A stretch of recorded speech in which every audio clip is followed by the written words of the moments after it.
Guys, Steve here. Bit of an update on my new track. I've been doing a little bit lately.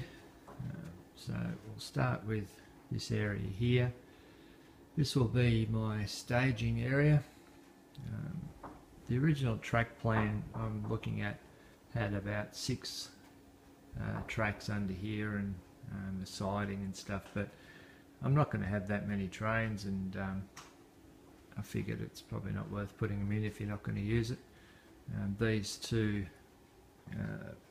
lines are long enough, I think, for any trains that I want to run. You'll notice these blocks of wood here. That's because the upper level and there, the MDF sheet sitting down there will go on top there, which gives me that much room, which is about 4 to 5 inches depending on where we are.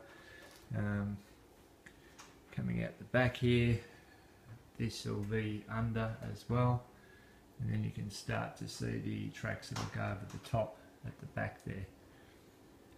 Down this side here, I've started cutting up all the sub-road bed, which will be elevated. Not a lot. The original design is for 2 degrees, so you're coming off this height here about 6 inches around the corner all the way down there, so it will be a gradual drop. Again, I've just cut out the bits of sub-road bed, they're just sitting there at the moment because I figured my turnouts, my points here, obviously I won't be able to get to them too much putting my hand through this way. I will, but I'm figuring I'll put some of those Pico P11 side surface mount point motors on there, and just drive them off my ECOS that way. On the other side, we'll just crawl through here. Okay, on the other side here I've pretty much done the yard. This is what I've been working on. It's not exactly the same as the layout plan. I'll just dig that out. So we're talking about this part here. It's pretty close, but without my buildings in place I'm not exactly sure where they're going to go, and I've probably done this back to front in that didn't put the buildings down and put the track next to it. Not too fussed about it at this stage. I've done all the wiring. Obviously it's all messy at the moment, but basically I've just run a red and black positive negative wire all the way around the outside of the layout.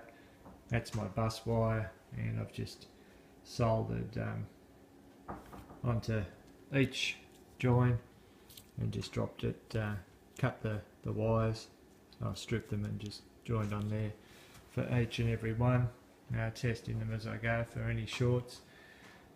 I've put the droppers every metre or every join, which is probably a little bit excessive, but it doesn't take that much extra time to do it, and once it's done and don't have to worry about it. Put all the cork under, all the tracks down now pretty firm, so that's all pretty ready to go.